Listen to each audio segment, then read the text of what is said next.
Welcome back, lab rats, to another episode of Crackpipe Theories, the only internet show designed to give the AI overview an aneurysm, and to see how many episodes I make before I am taken into a mental asylum. Today we will be talking about how the Nyan Neko Sugar Girls is actually an alternate timeline of the PlayStation 2 video game Digital Devil Saga. So, the most recent Nyan Neko lore has Rakuchan's soul being uploaded to the internet by an anonymous grave robber. Well, what if I tell you that this anonymous grave robber is actually Surf, the main protagonist of the first game in the duology? I mean, according to Nyan Neko Sugar Girl's timeline, he canonically exists as Satoshi has met him in a paradox timeline. The reason Surf is experimenting on Raku-chan is because in this timeline, Sarah was never born, meaning that the tragic accident in the EGG never happened, and so his unethical experiments were instead focused on a cat girl by the name of Raku-chan. The entire plot of the original Neon Neko Sugar Girls is actually just this alternate universe junkyard taking place inside of Raku's mind. And by Surf uploading his soul, he's attempting to create an army of cyber shamans so he can wage war on God. And by using the terminals, he has been observing us. He's even witnessed a battle against the Demi-Fiend and is also planning to wage war against Lucifer and the forces of chaos. It just makes sense, guys. The Kami Neko is actually the axiom working with Steven in order to test the limits of humanity. Koneko-chan is actually the messiah that the Great Will created in order to foil this plot, save Raku-chan's soul, and kill God, but she wasn't strong enough, so by using blueprints she definitely got from Steven, guys, this just makes sense. She made Komeko, a mech that seemingly has the power of a comp and the demon summoning program. Those attacks she used during that trailer were actually spells, mainly Trisagion and Akashic Arts. But wait a minute.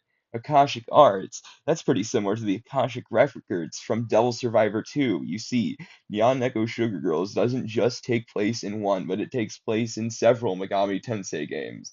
Koneko-chan is also most likely being aided by Al Saiduk, which seemingly means that Koneko-chan is actually a descendant of the Hotsuin clan and has access to the Dragon Stream, which, considering that it can bypass beings like Polaris, means that the screen crash at the end of that Koneko Plush trailer was actually Koneko-chan breaking into the Akashic Records and using the Astrolabe from Devil Survivor 2 to rewrite beyond conceptual meta-reality. That's right, kids.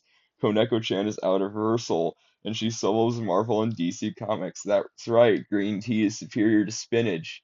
So, she used the power of the Astrolabe to rewrite reality, regressing the world to a previous state, and this previous state goes similar to the original events, except a couple of years later a sequel known as Nyan Neko Mayonaka happens, just like the Triangulum arc added in Devil Survivor 2 Record Breaker for the 3DS. Konegu-chan regressing the world had some unintended consequences, to which the Great Will had to intervene and grant Raku-chan, the messiah of this universe, a fraction of its abilities to defeat Kusada, who's actually just a herald of, and we know how much the Great Will hates him. But again, this also had even more unintended consequences of the Nyan Neko multiverse, causing other bizarre events, like Pretty Girl Neko Show, a universe where Raku-chan is no actually not the Messiah and actually just works at an American mall and is dating a psychopath, and all those other fanime. But hey, that's just a theory. A crack pipe theory.